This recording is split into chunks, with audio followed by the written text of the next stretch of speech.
Hello, junkies. Welcome to the Nocturnal Throwback podcast, where we re-podcast the original first draft Nocturnal, written, recorded, and podcast back in 2007. I have got some huge news for you. If you watch the Sigler in Place live streams, which air every Tuesday and Thursday at 6 p.m. Pacific time, you would already know this information. We stream at facebook.com/Scott Sigler, youtube.com/Scott Sigler, twitch.tv/Scott Sigler, and on Periscope. 2 hours of live entertainment every week on the days that start with a T. Now, what is the news, you ask? I will tell you. Here it is. The news is a real girl herself and I got hitched. We had a very COVID wedding on Sunday, June 28th, right in a real girl herself's living room. We are now officially Scott and A. Sigler. How do you like them apples? That is the biggest news of the week. Obviously, it's hard to top that. We're excited, so excited. And if you guys have been following Siglerism for a while, if you're familiar with how integral A is to the success of everything, how we are 50-50 owners in Empty Set Entertainment, which puts out our books. If you've ever had a chance to talk to her, interact with her, or meet her at a Sigler Fest, you know this is pretty awesome. And we hope that you are also excited by the two of us getting hitched, because we're fired up. At any rate, let's get into our story. Here we go with episode number 22 of the Nocturnal Throwback podcast. It's my wedding gift to you, junkie. Enjoy.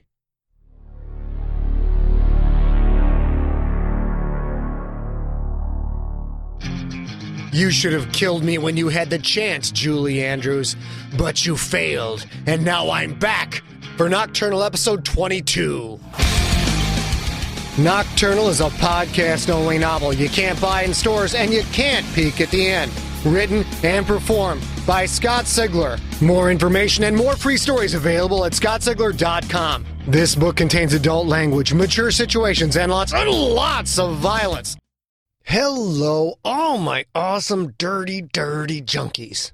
I got a bunch of fun stuff coming up at the end of this episode. We're going to talk about the Infected Tour with the future Dark Overlord killing in LA, Seattle, and San Francisco. And coming up next week in New York and in Houston, we'll talk about Pope Siglericus XXX, the media darling, with media hits on NPR Entertainment Weekly, the San Francisco Chronicle, Fox TV in New York, all with tons of links at scottsigler.com. 19 minutes of story for you this week. It's short, but I've been on tour, been all over the place last week, going all over the place next week. So you get what I'm giving you, junkies. General Siglerissimo says, listen and obey. Story so far? Then let's get right into it.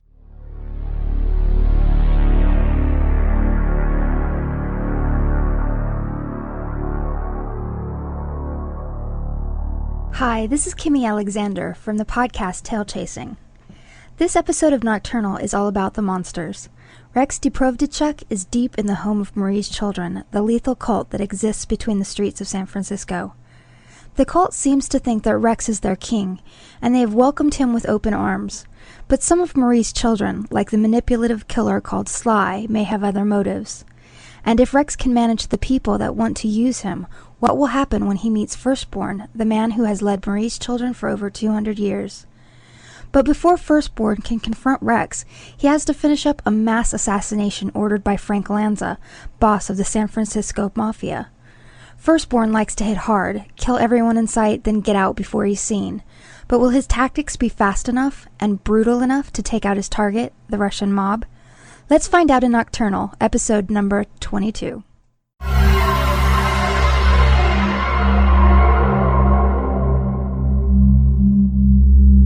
Firstborn pissed on the two bodies at the base of the stairs. As he did, he looked out at the bodies scattered about the living room. Most dead, one living and crawling, coughing, spitting blood, searching for an escape that did not exist. Something wasn't right. These Russians, they were supposed to be hardened soldiers. When he attacked armed humans, he always won. Very rarely did he take any serious casualties, but still, usually the humans represented as well as they could. This time, however, the targets had folded instantly at the sight of Spidey and Bonehead. They ran away, but there was nowhere to run. Tricky Dick got two at the front door. a man and some coked-out hooker, and 2 more had tried to run up the stairs. Firstborn cut one down with 8 shots from his Mark 23s. The other had dropped his gun somewhere, or maybe didn't have one. Either way, it didn't really matter. Firstborn killed that one by hand, gripping his shoulders hard enough to break bones, then biting a hole through his forehead. Tricky Dick walked into the house, a rolled-up carpet under each arm. He dropped them in the entryway, adding to the stack of 4 that were already there, then turned and walked out of the house to fetch more from the truck backed up against the front steps. The Russian crawled across the floor in the living room, trailing blood from a missing foot. He'd probably lost it in a close-range blast from one of Spidey's sawed-off shotguns. Firstborn finished marking his kills and zipped up. Bonehead came into the living room, following the crawling man. Wet gore covered Bonehead's black leather trench coat. The shoulder was a bloody, torn mess. Looked like he'd taken a shotgun blast. Bonehead was the youngest of Marie's children on the raid, but he'd handled himself well. Now he was finishing off the wounded. Blood, bits of skin, and some whitish clumps that were probably brains sheeted his massive, cratered forehead. The 2-foot-wide forehead wasn't bone, really, but more like a hard, thick callus. It was so big it made his normal-sized eyes look beady. The Russian begged for mercy. Firstborn assumed it was begging for mercy, but he didn't speak the language. Russian, French, American, Chinese, Korean, a man begging for his life always sounded the same, just with different syllables. Bonehead flipped the man over and grabbed his wrists, pulled them up towards the man's head, then pinned them to the ground right next to the man's ears. The man screamed, but Bonehead didn't flinch. He straddled the man, then reared back and slammed his head forward in a hammer-stroke blur. The Russian's head vanished in a crunching splash of red and gray, like someone had hit a diseased watermelon with a big sledgehammer. "Is that the last of them?" Firstborn asked. Bonehead nodded, blood flicking from his forehead when he did. "Yeah, except for the one in the kitchen." From elsewhere in the house, a man screamed, then gurgled, then fell silent. Firstborn assumed the scream came from the kitchen. "That should be it then," Bonehead said. "Get these bodies rolled up. We need to move fast," Firstborn said. "Yes, sir. Just let me mark this first," Bonehead said. He stood over the still-twitching corpse and unzipped. Firstborn looked away, out of courtesy. Spidey came out of a door that must have led to the kitchen, then stopped instantly when he saw Bonehead pissing on the corpse. Spidey carried a sawed-off double-barreled shotgun in each of his 4 hands. A third set of arms, far smaller and stunted, cracked open a 5th shotgun. The tiny hands pulled out the 2 spent shells, shoved them into a black nylon fanny pack, worn around the front, of course, then grabbed 2 new shells from a second fanny pack and shoved them into the still-smoking barrel. The little hands clumsily snapped the barrel shut, traded the weapon with the shotgun held in the lower right hand, then started to repeat the reloading process. Spidey's gray blanket was bunched up around his top shoulders, the thick fabric pushing up against his pinched red face. Truth be told, he looked more like a tick than a spider, but he was sensitive about that, so no one pushed it. "Oh, come on, man," Spidey said. "I got that one." "Nuh-uh," Bonehead said, as he pissed on the corpse. "I killed him, not you." "Yeah, but I shot off his frackin' foot. This is really unfair." "Too bad, so sad," Bonehead said. "Gotta move faster, you nerd." He quickly gave it a shake, then zipped up. "Firstborn, come on," Spidey said, his red face pinching even tighter and turning even redder, a clear sign of the youth's frustration. "Come on, this isn't fair." "Knock it the fuck off," Firstborn said. Both Bonehead and Spidey froze, hesitant expressions on their faces. "Something's wrong here. I don't know what. Get these bodies rolled up fast, and make sure you get all the parts. Dick will put them in the truck. Then we're heading home."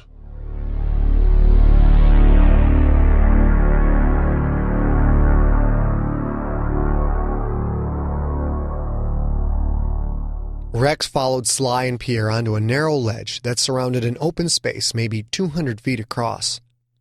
The broken deck of an old sailing ship sat at the bottom of the open space. Jagged walls surrounded the ship, broken by winding paths that led away from the deck, then twisted and crisscrossed through each other. Kinda looked like a bunch of dried-up riverbeds, all tributaries leading towards the ruined ship. They were followed out by Skeeter, Servo and Fort, and a dozen others that had trailed Rex through the extensive tour of home, of the ships and tunnels and caverns, of the White Dungeon, and of the kitchen that smelled more delicious than Rex could have ever imagined. The tour had taken hours. Everywhere he went, he had to stop, because people came up to him, sniffed him, then knelt before him with their heads bowed. They bowed. "And this, my king, is the training ground," Sly said. "Here the young ones learn how to hunt the humans. After the hunt, after Mommy eats her fill, we will take you down to the cabin to meet her." Rex looked at the shattered ship deck. A mast rose out of the center, a combination of torches and mismatched electric lights throwing a wild glow on the man at its base, a man strapped to a moving dolly. Rex watched a dozen small monsters come out of a hatch in the broken deck. Then they stood there, staring up at him. Small, misshapen men in reddish-brown robes walked slowly through the jumbled, jagged tributaries. They walked a few steps, then seemed to sit back on their haunches, also looking up at him. Rex stared at the small monsters, the children, his brothers and sisters he knew, and at the little men. And then he realized there were far more eyes upon him. He looked around the ledge that ran the circumference of the odd cavern. Hundreds upon hundreds of people, creatures, monsters, whatever you wanted to call them, packed onto the ledges, and all staring at him. Staring with love. Staring with reverence. The giant, shallow cavern seemed to fill with a hushed silence, punctuated only by the small crackling of 100 torches. "Why are they staring at me?" Rex said. He knew the answer, but he just couldn't believe it. "They know you have come to deliver us," Sly said. "They know you have come to let us hunt the humans up on the streets, as we are meant to do. They are ready to follow your every command." Rex nodded. It was true. All of it. He could feel it. This was what he'd been born to do. What he'd been created to do. Rex Depravdichuk had gone from a weakling, a nobody, to the bringer of death. The man who you did not want to fuck with. And now, he'd gone even beyond that. Now, he was a king. He was the leader of these people. He was a living prophecy. And he would deliver them from bondage. "What are they waiting for?" Rex asked, gesturing to the child monsters below. "Aren't they going to hunt him?" "They await your command," Servo said. "We all await your command, my king." Rex stared, then smiled. No more childish disbelief. Right then and there, he accepted his true destiny. He spread his arms wide and looked out at his adoring followers. "My people," Rex called out. "My family, let the hunt begin!" The roar of his people echoed through the cavern, filled his ears with a beautiful noise, and his heart with an unspeakable joy.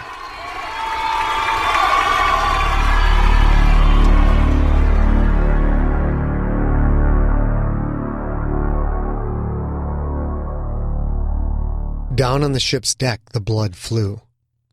The wounded human hadn't even been able to run. He just stood there, staring down death as the children rushed in. The crowd roared, the sound echoing through the cavern. But Sly wasn't watching the show down there. Instead, he watched Rex. He watched his king. His young king. His young, impressionable king. Sly smiled as he watched Rex pump his fist and shout down to the deck. The boy already had the bloodlust in his eyes. Sly looked around the cavern. He wasn't the only one ignoring the spectacle to watch the king instead. Hundreds of eyes, some brimming with tears, watched Rex's every move. They loved him, and they would do whatever he said.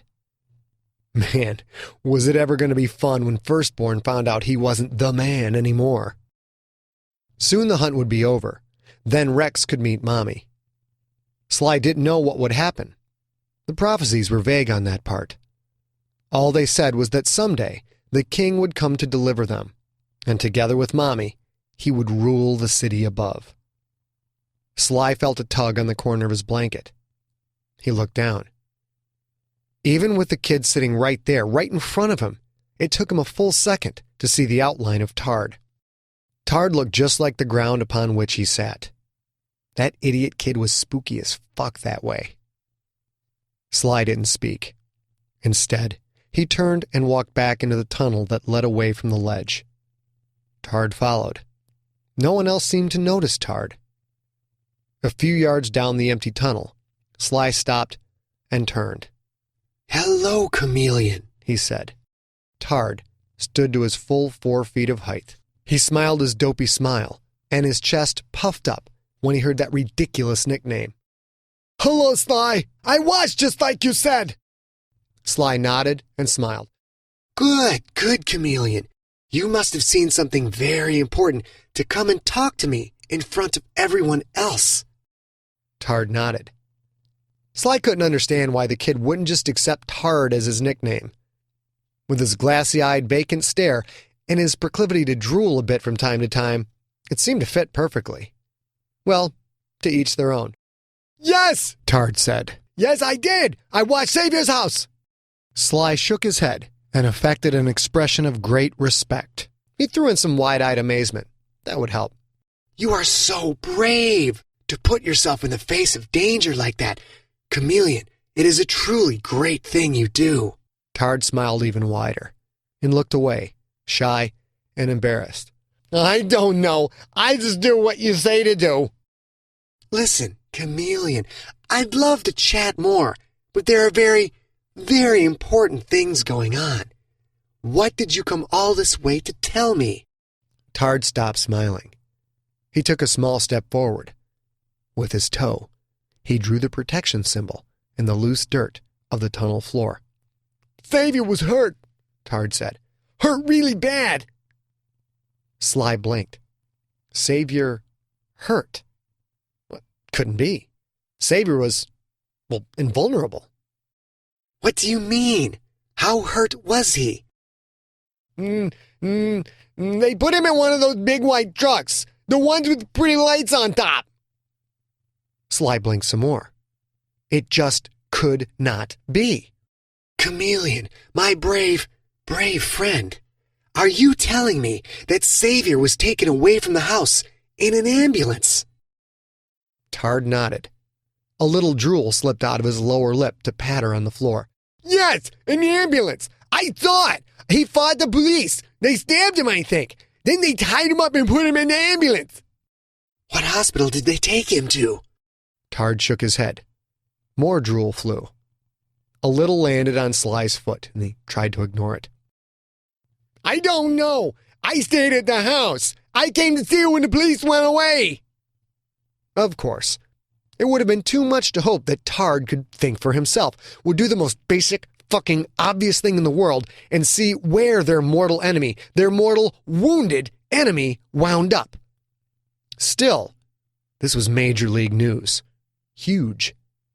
If Savior was hurt, maybe they could find him. Maybe they could kill him. Firstborn would never allow an attack on Savior. Never. He had forbidden it more times than Sly could count. Those that went after Savior, they usually vanished. If they didn't vanish, if they came back alive, well, then Firstborn killed them. Even with the wounded Savior, Sly knew Firstborn would never allow an attack. But Firstborn wasn't in charge anymore. "Chameleon, you have done so well for Mommy, for all of us. I need you to go back to Savior's house to watch and see if he returns. Do you understand?" Tard nodded. His drool seemed to be exhausted, thank goodness. Yes, Sly. Yes, I will do my part. Good, Sly said, and swatted Tard on the shoulder. It felt like hitting gravel. Go now. It is so important what you do. Go, man, go. Tard nodded violently, then ran down the tunnel. Sly watched him leave. He just stood still in the dark tunnel, thinking. The crowd roared again. The second human was being wheeled out to the mast. Hillary usually only allowed one hunt. Tonight, they had 3. The groom plus 2 more. Sly didn't know what merited the occasion for 3 hunts, but everyone was watching, and they were all just dying for the feast to begin. Savior wounded. In a hospital somewhere. It had to be part of the prophecy, part of the king coming to lead them out. They all had to find Savior before he healed, find him and kill him. With Marco dead, Sly didn't have any other ringers he could count on. Tricky Dick was too loyal to Firstborn. There were other ringers, of course, but none he could trust to keep quiet. Sly wasn't stupid enough to think that Firstborn wouldn't fight this power shift. And if he did, if he fought it and won, there would be repercussions. If Sly got caught trying to communicate with the surface, not just hunt and kill, well then that was his ass. Firstborn had given him such a beating after the Boyko deaths. Sly didn't want to go through anything like that ever again. But he had to communicate, find someone on the surface who could track down Savior. With Savior dead, Firstborn's boogeyman would be gone. No boogeyman, and with the king in place, and everything would change. The king. Sly smiled. Why face Firstborn's wrath when there was someone else who would already catch it full force? And Savior's condition, well, that news didn't have to come directly from Sly. It was always easy to start a rumor. A whisper in the right ear, maybe old Snaggletooth, for example, and the story would spread like wildfire. And if that story got back to the king, and the king demanded to know the location of Marie's children's greatest enemy, well, then nature would just have to run its course. Sly nodded and walked back to the ledge to stand by the side of his king.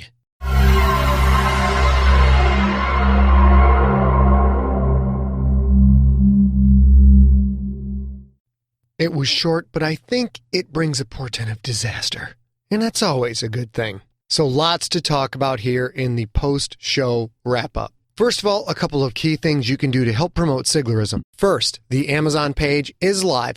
If you have not left a review on Amazon.com, you can go to Amazon.com and search for Infected, or go to ScottSigler.com, click on the link that I've left in the show notes for episode 22. We've got like 73 reviews there. It's a huge number, and it's really making an impression on Crown, but it could always use a few more. Would love to get that up over 100. Also, if you have not seen the Infected movie trailer, please get thine ass over to ScottSigler.com. Look at the post that's right below Nocturnal episode 22. Watch that thing. That's an Earl Newton, Kevin Capizzi, Tom Krimkowski piece of work.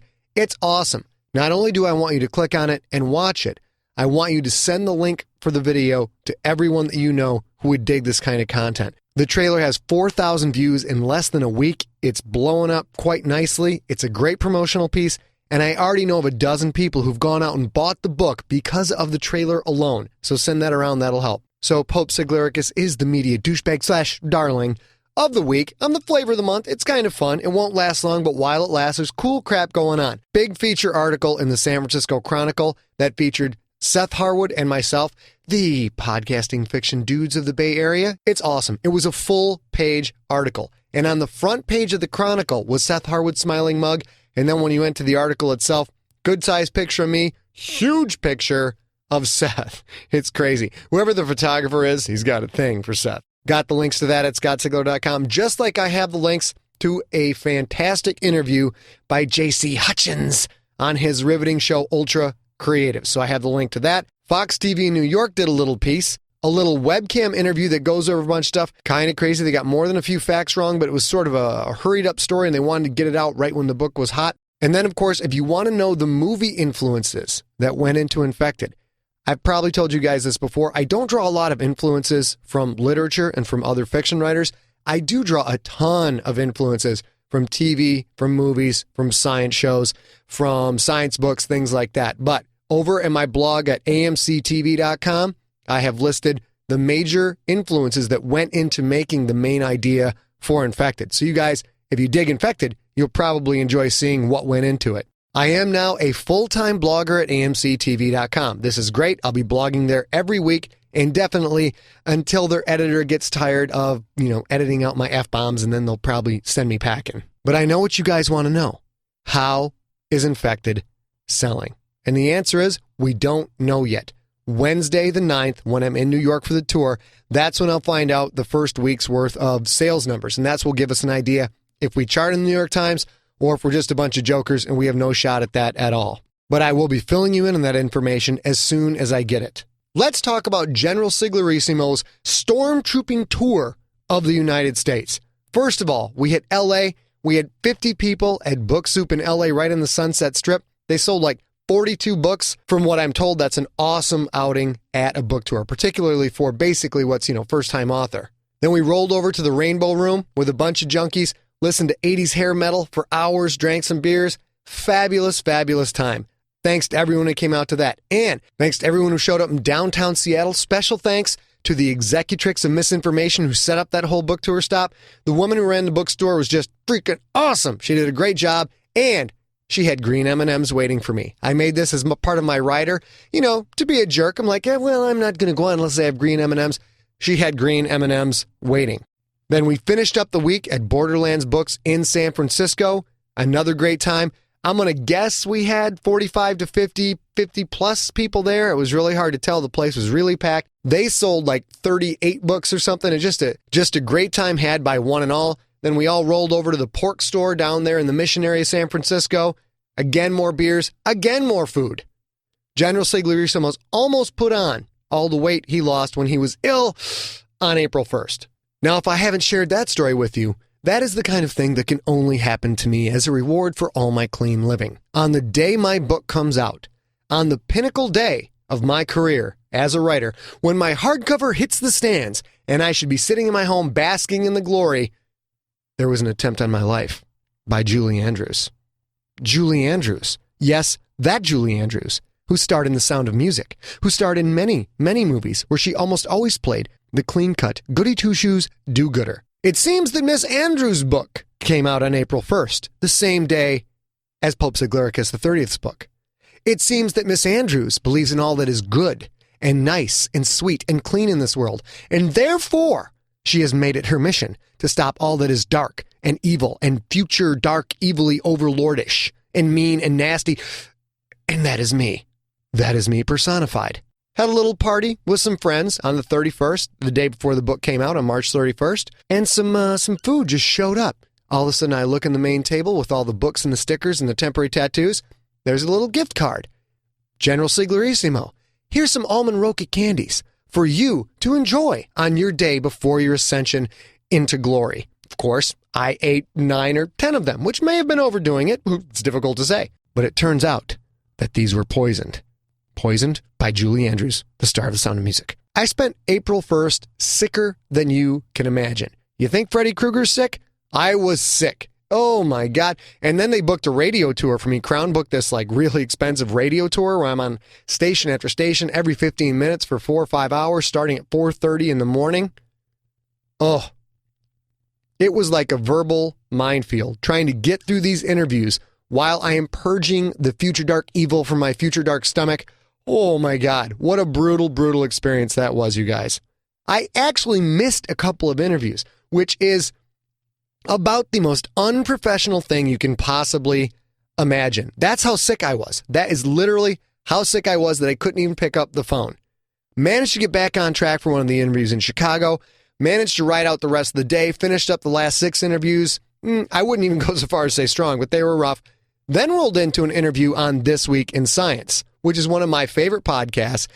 And yes, I got sick on the air on This Week in Science. I haven't heard it yet. I don't know if they've edited it out, but it's probably worth going and giving that a listen.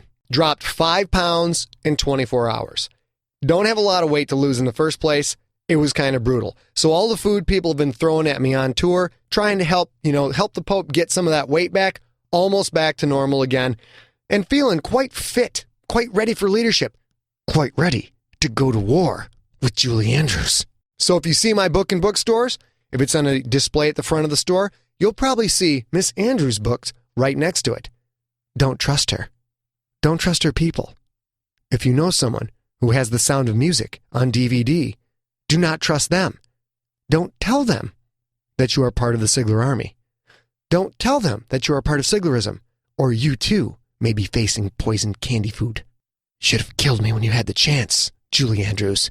You should have killed me when you had the chance. So coming up this week, I will be in New York on April 9th, and then we're rolling on into Houston to close out the tour in style, Texas style, on April 11th. April 9th is at Borders Books and Music in Columbus Circle, 7 o'clock Eastern Time. If you're in New York, the greater borough area, if you're on the East Coast, get your ass down there and say hey to Siglerissimo. If you are in Texas, and I know it's a big state, get your ass down to Murder by the Book in Houston on April 11th.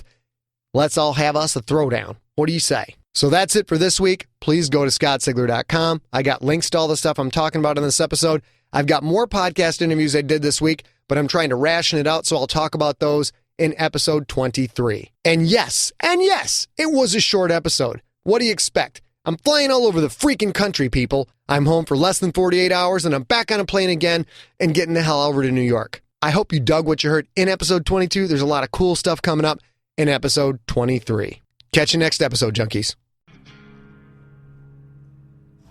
You have been listening to Nocturnal, written and performed by Scott Sigler.